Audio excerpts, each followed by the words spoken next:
സംഘടിപ്പിച്ചിരിക്കുന്ന ഉമ്മൻചാണ്ടി സ്മൃതിയാത്ര ഇതാ ഈ വാഹനത്തിന് തൊട്ടു പിന്നാലെ എത്തിച്ചേരുകയാണ്.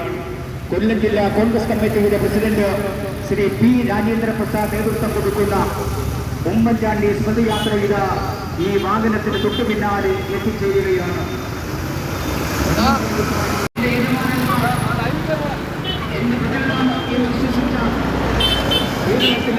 മുഖ്യമന്ത്രിയായിരുന്ന ഉമ്മൻചാണ്ടി സാറിന്റെ ഒന്നാം ചരമവാർഷിക ദിനത്തോടനുബന്ധിച്ച് കൊല്ലം ജില്ലാ കോൺഗ്രസ്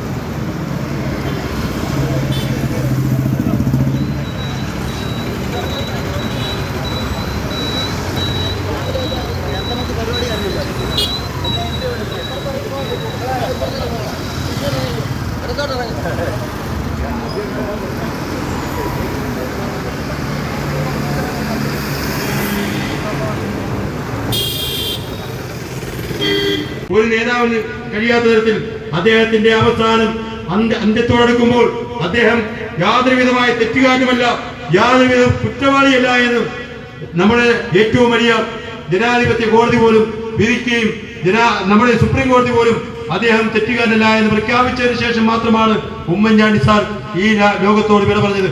അതേ ജില്ലാ കോൺഗ്രസ് കമ്മിറ്റിയുടെ പ്രിയപ്പെട്ട പ്രസിഡന്റ് ശ്രീ പി രാജേന്ദ്ര പ്രസാദ് അവർ ഈ സമ്മേളനം ഔപചാരികമായി ഉദ്ഘാടനം ചെയ്യുന്ന കേരള പ്രദേശ് കോൺഗ്രസ് കമ്മിറ്റിയുടെ മുൻ അധ്യക്ഷൻ ശ്രീ വി എം സുധീരൻ, ഈ ചടങ്ങിൽ ആശംസ അർപ്പിച്ച് പ്രസംഗിക്കുന്നതിന് വേണ്ടി ഇവിടെ എത്തിച്ചേർന്നിരിക്കുന്ന നമ്മുടെ വിശിഷ്ട അതിഥികൾ, ബഹുമാനപ്പെട്ട ജില്ലാ കോൺഗ്രസ് പ്രദേശ് കോൺഗ്രസ് കമ്മിറ്റിയുടെ നേതാക്കന്മാർ, ഈ ജില്ലയിലെ ഈ ചടങ്ങിൽ പങ്കെടുത്തിരിക്കുന്ന പുഷ്പാർച്ചന നടത്തി വിളക്കുകൊളുത്തി ഒരു ചെറിയ സമ്മേളനം അവിടെയും നടത്തി. കേരളത്തിലെ ഏറ്റവും തലമുതിർന്ന നേതാവ് കൊല്ലത്തെ കോൺഗ്രസിന്റെ കാരണവർ പത്മരാജൻ വക്കീലാണ് ആ സമ്മേളനം ഉദ്ഘാടനം ചെയ്തത്.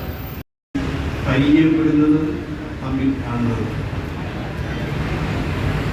സ്കൂൾ വിദ്യാർത്ഥികളെ പ്രതികരിച്ചുകൊണ്ട് എന്നെ ആ കമ്മിറ്റിയിൽ ആരുൾപ്പെടുത്തി എന്ന് എനിക്ക് ഇന്നും അറിഞ്ഞുകൂടാ. രണ്ട് സാധ്യതയാണ് ഇപ്പോഴും എൻ്റെ മുന്നിലുള്ളത്.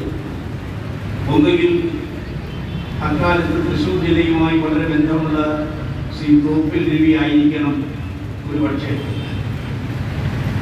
അല്ലെങ്കിൽ അന്ന് ജില്ലാ യൂത്ത് കോൺഗ്രസ് ജനറൽ സെക്രട്ടറി ആയിരുന്ന എനിക്ക് ജയചന്ദ്രൻ മാസ്റ്റർ ആയിരിക്കണം, ഇതിൽ ആരെങ്കിലും ഒരാളായിരിക്കണം എൻ്റെ പേര് നിർദ്ദേശം. ഏതായാലും തൃശ്ശൂരിൽ എറണാകുളത്തെത്തി കമ്മിറ്റിയിൽ പങ്കെടുത്തു.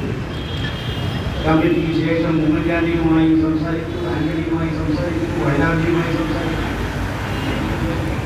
1964 ഓഗസ്റ്റ് മാസം 2-ാം തീയതി ഉമ്മൻചാണ്ടിയുമായും ആന്റണിയുമായും വയലാറിയുമായും ആദ്യമായി കണ്ട് സംസാരിച്ച ആ ദിവസം എൻ്റെ ജീവിതത്തിൽ മറക്കാനാവാത്ത